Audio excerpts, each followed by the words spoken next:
Hi, I'm Talia Baroncelli, and you're watching theAnalysis-news. Today I'll be joined by Israeli genocide and Holocaust studies expert Omer Bartov. We'll be speaking about Israel's military operation in the Gaza Strip, as well as illegal settlement activity in the West Bank. If you like the work that we do and would like to support us, you can go to our website, theAnalysis.news, hit the donate button at the top right corner of the screen, and make sure that you're on our mailing list. That way you always get a notification every time a new episode drops. You can like and subscribe to this show on YouTube or on other podcast streaming services such as Spotify and Apple. See you in a bit with Omer Bartov.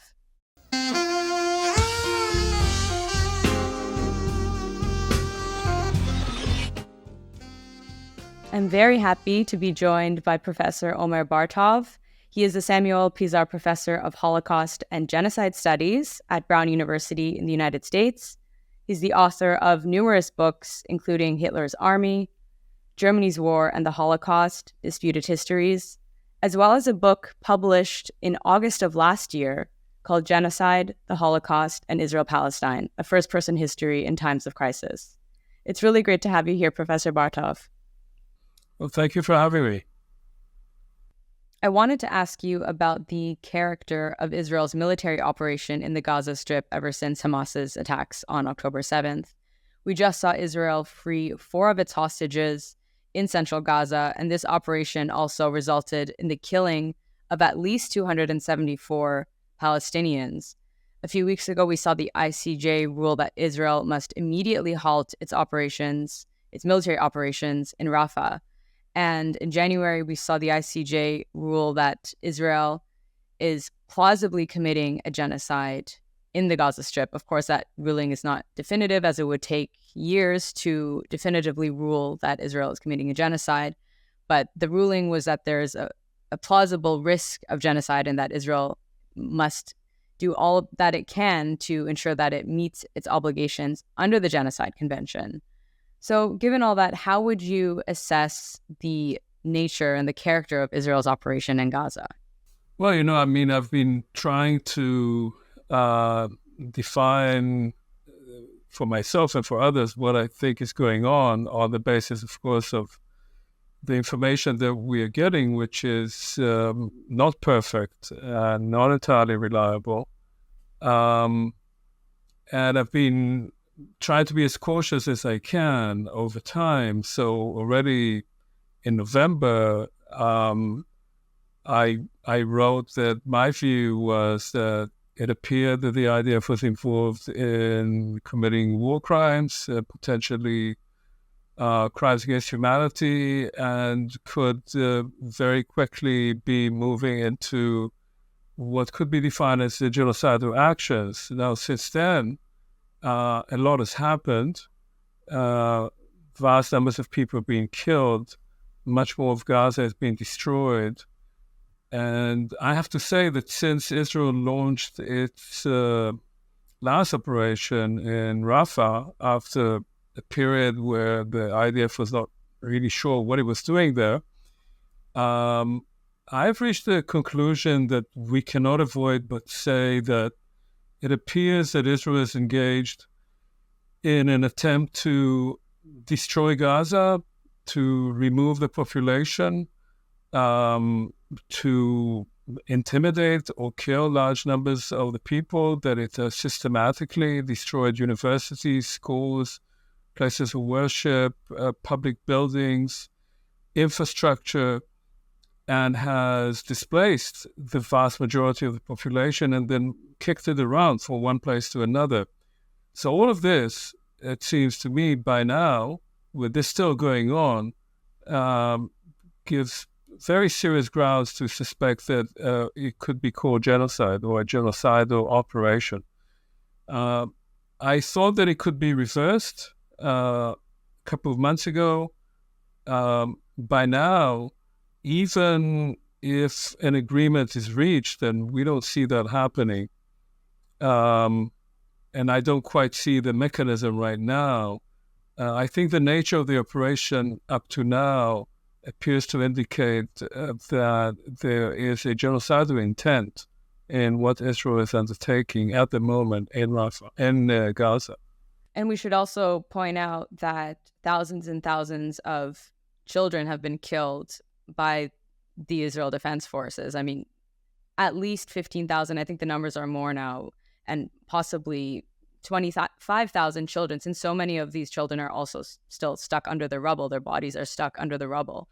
So, I mean, there have been some attempts by people, talk show hosts such as Joe Scarborough, to question the veracity and accuracy of the numbers by saying that, the local health ministry, the Gaza Health Ministry, which is oftentimes referred to as the Hamas-run health ministry, since Hamas was, prior to October 7th, of course, in charge of all the civilian infrastructure in Gaza, but questioning those numbers, saying that since they only identified by name some of the bodies, that the numbers were somehow inaccurate.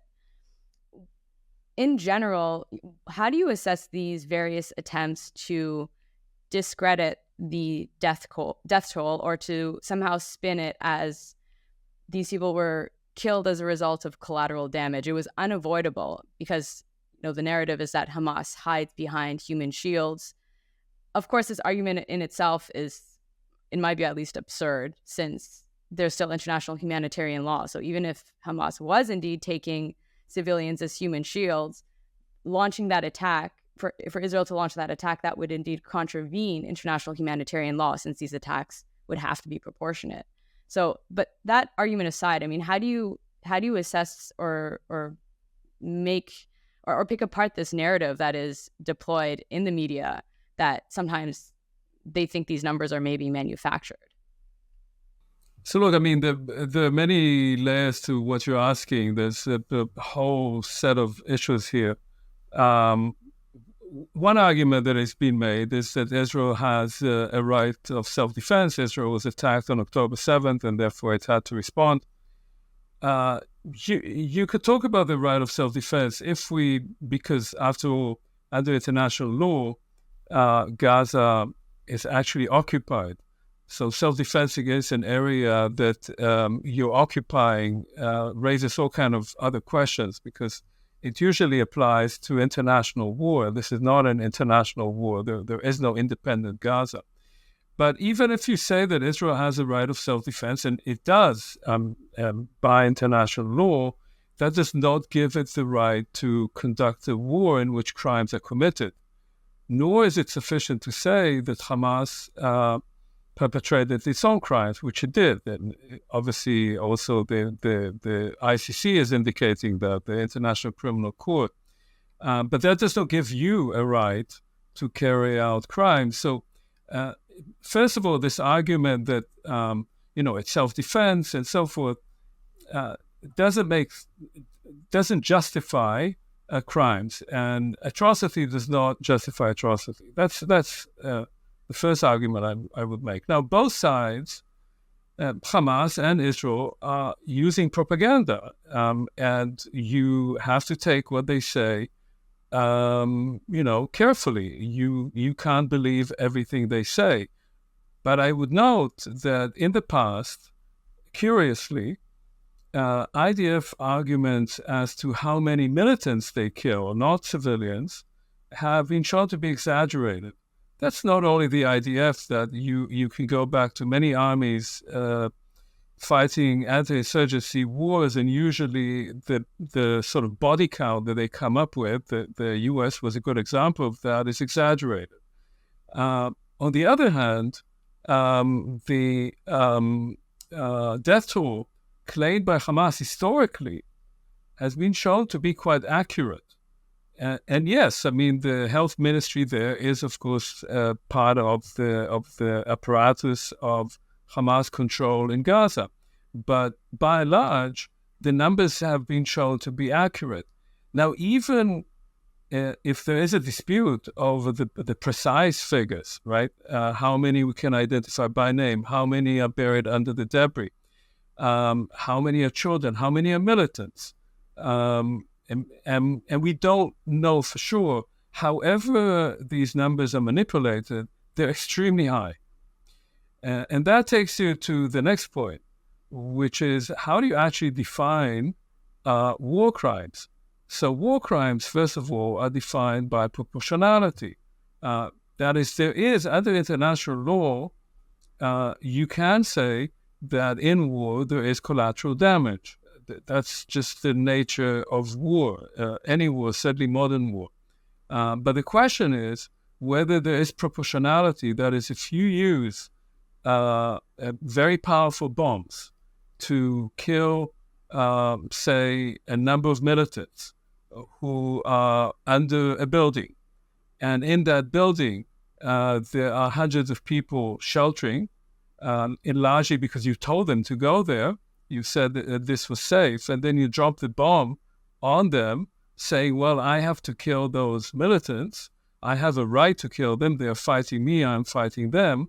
If you use a 1-ton bomb to do that, then that would probably be called a war crime because it's disproportionate use of munitions. Now, that has been done hundreds of times. Hundreds of these bombs have been used. Beyond that, you have to look at the tactics being used by the Israeli forces. And these tactics have, we know that they are, because the IDF says that they are to pulverize entire areas before the army moves in, with massive use of tanks, bulldozers, artillery, and shelling from the sea and so forth. And that will necessarily cause large numbers of civilian losses and can be seen as disproportionate to the military goal. What is your goal and how are you trying to accomplish it?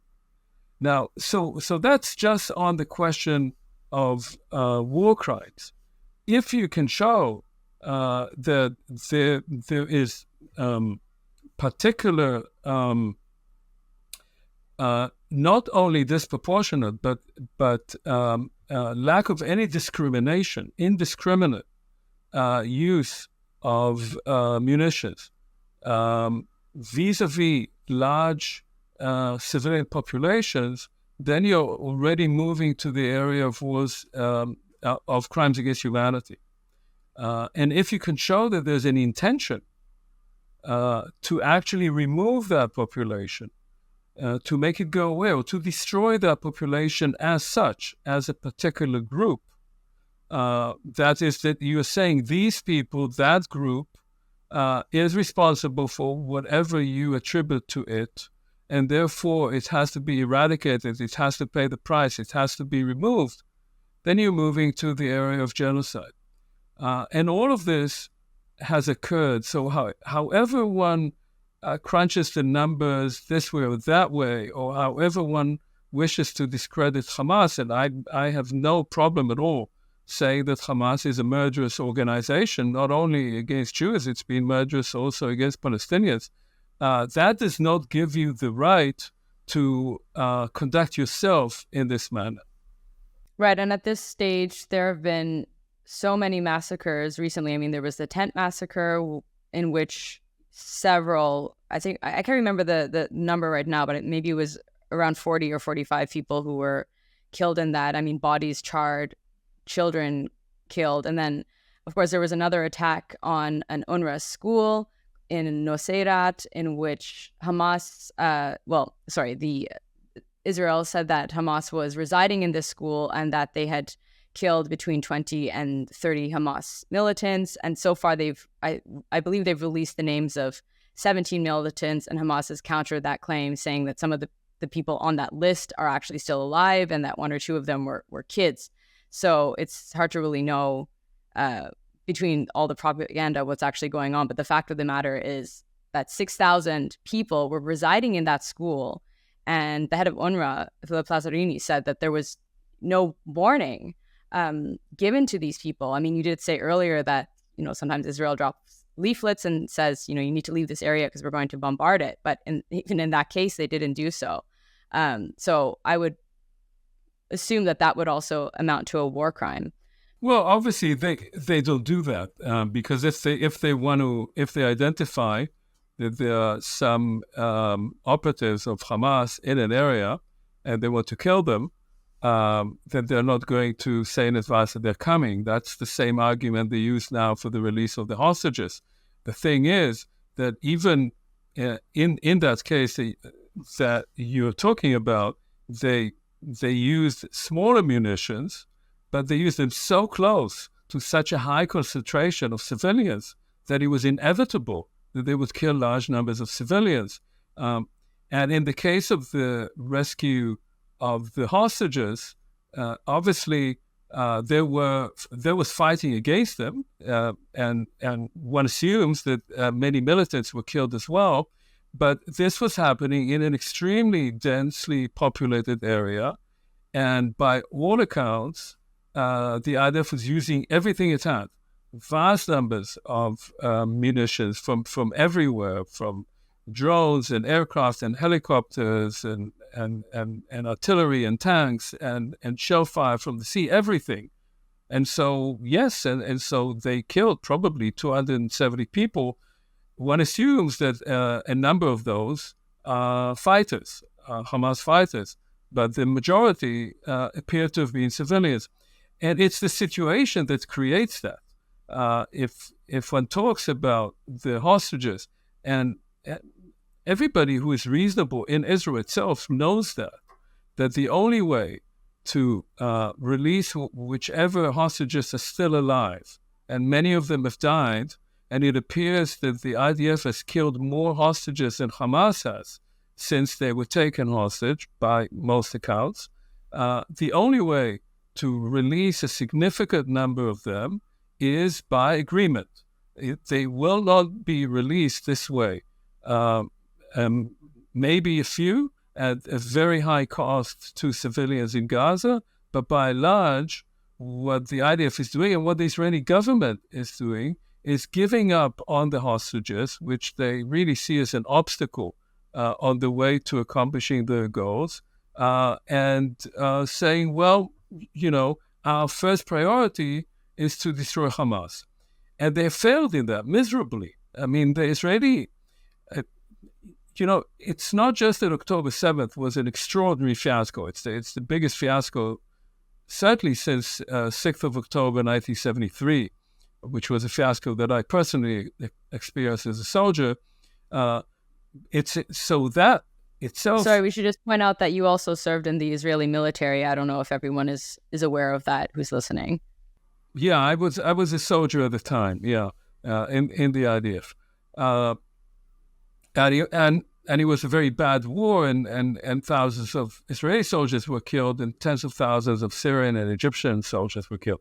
But not only was the October 7th attack 50 years and a day later an extraordinary fiasco, but the operation since 8 months of that operation are a complete military fiasco, quite apart from anything else.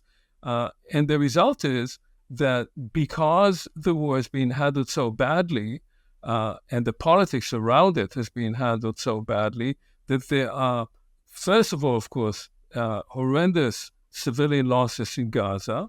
There's also a lack of any sense of security in Israel itself.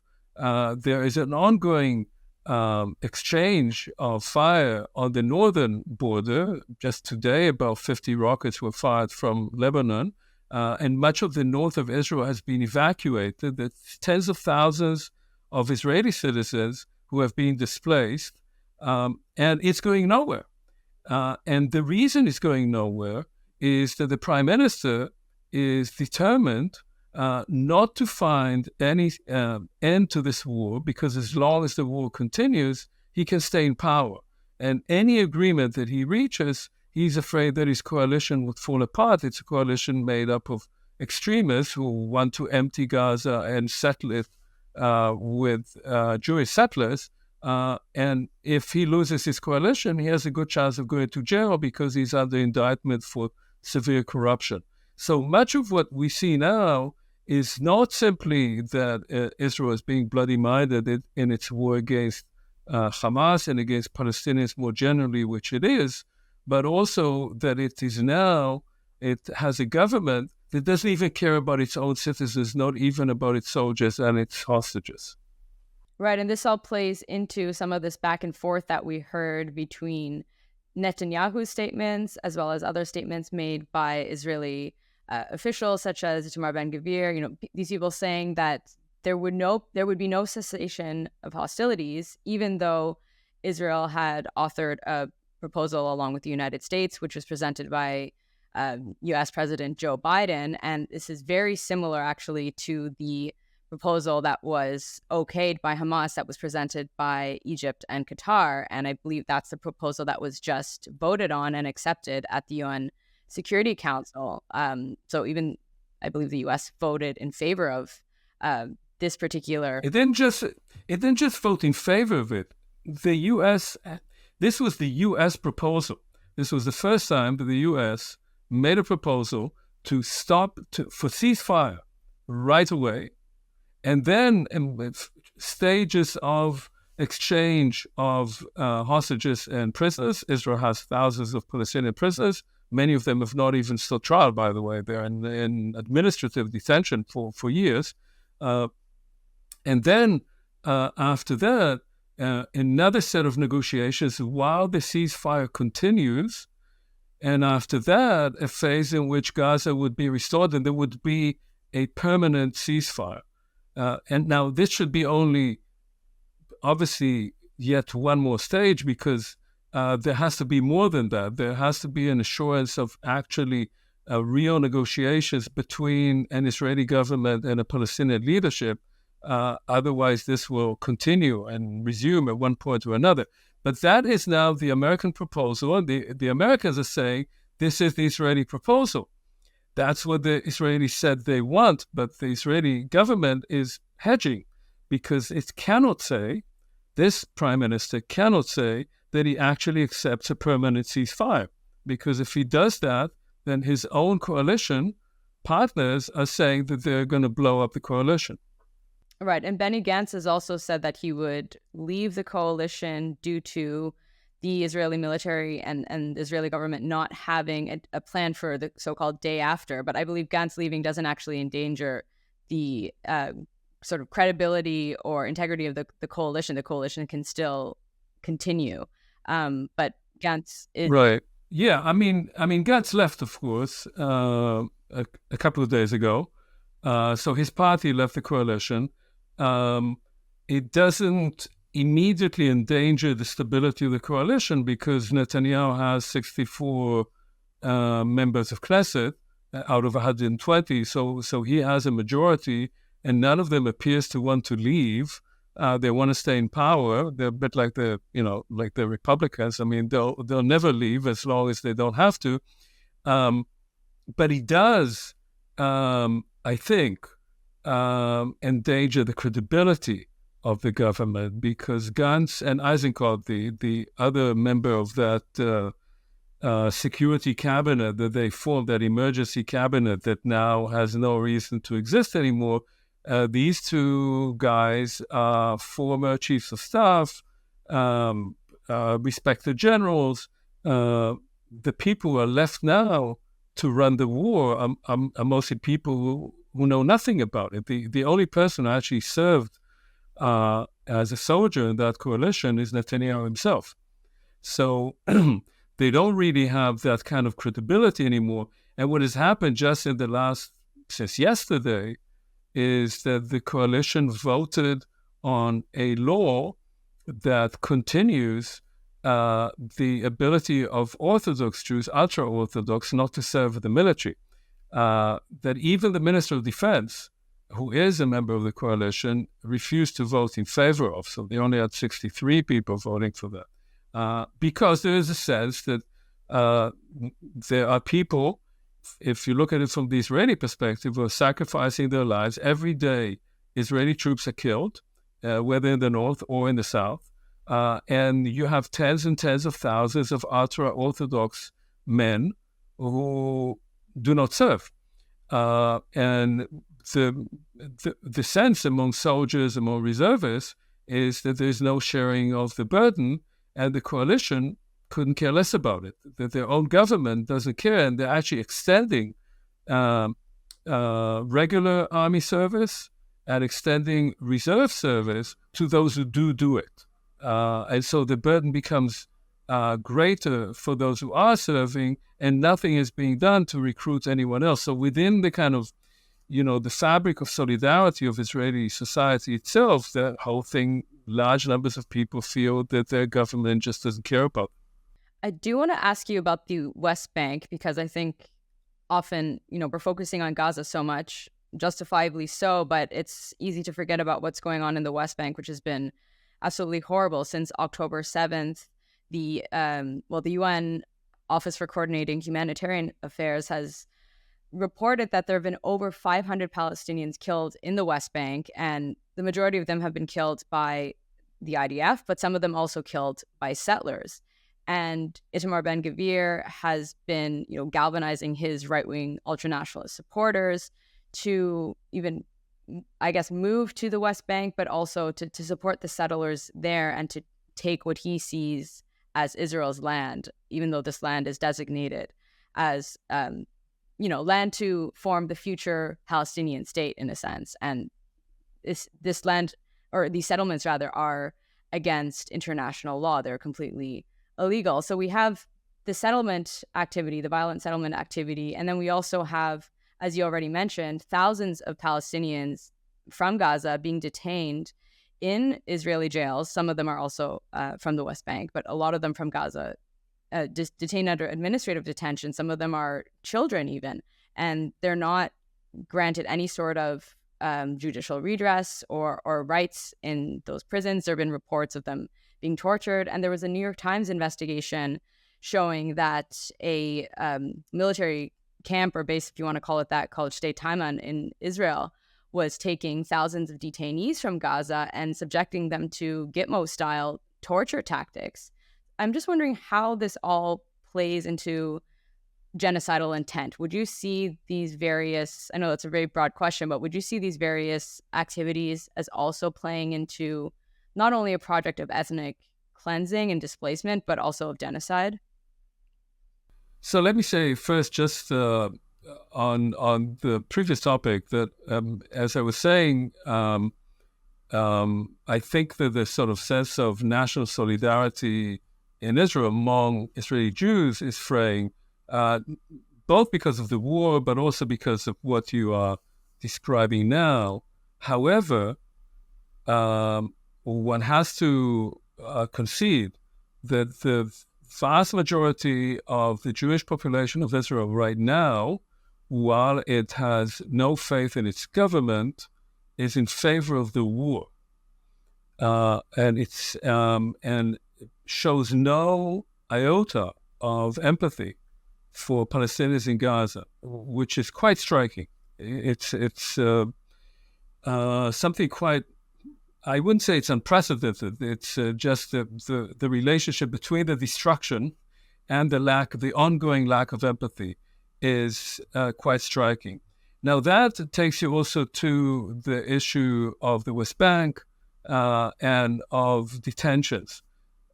Look, in the West Bank, there is a regime of apartheid. There's no other way to describe it. That is, you have two populations. You have about 3 million Palestinians and over 500,000 Jewish settlers who are living under two separate legal systems. The Jews there live under an Israeli legal system. They have all the rights of a democracy, although Israeli democracy itself now is fraying. And the Palestinians have none. They live under military rule, and therefore they are tried by military courts. Often, if they're tried, they or their lawyers, if they have any lawyers, are not even shown the charges because they're considered to be secret. They can be kept indefinitely in administrative detention. Children can be arrested, and so forth. Additionally, what has been happening since October 7th is an ongoing creeping ethnic cleansing of the West Bank. And while it is true that most of the 500 or so Palestinians who were killed by soldiers, these soldiers are settlers. So what Ben Gvir has done, he has militarized the settlers and they put them into uniform. So now they're soldiers. But many of these soldiers are recruited from within the settlements. And you can see in much of the footage, they even cover their faces, which soldiers are not supposed to do, so that they will be identified as actually, although wearing an IDF uniform, covering their faces. It's against the instructions by the IDF. And that's part of a sort of general disintegration of discipline in the IDF as well. There are many such cases also in Gaza of, as you probably saw, a great deal of social media postings by Israeli soldiers, which are illegal, for which they should be charged, and nobody is being charged, of abuse, of just looting, of breaking things, of all kinds of stuff. Now, if you talk about the kind of system that has been put into place since October 7th in terms of detentions, mostly of people arrested in Gaza, they opened a particular, or they used a camp and converted it to a kind of detention camp in Itamar. And reports kept coming in of major abuse, of several scores of people who died there because of abuse. It's very difficult to know exactly what's going on there, but now there was reporting on it in the Israeli media, and then it filtered also finally to the New York Times. And I think because of that, there are now reports just in the last couple of days, and I think also because of pressure from the Supreme Court in Israel, of filtering those who are detained there into regular jails, because that place is obviously not a regular jail. Now, what does that all mean in terms of genocidal intent? Genocidal intent was expressed, of course, vis-a-vis Gaza right at the beginning.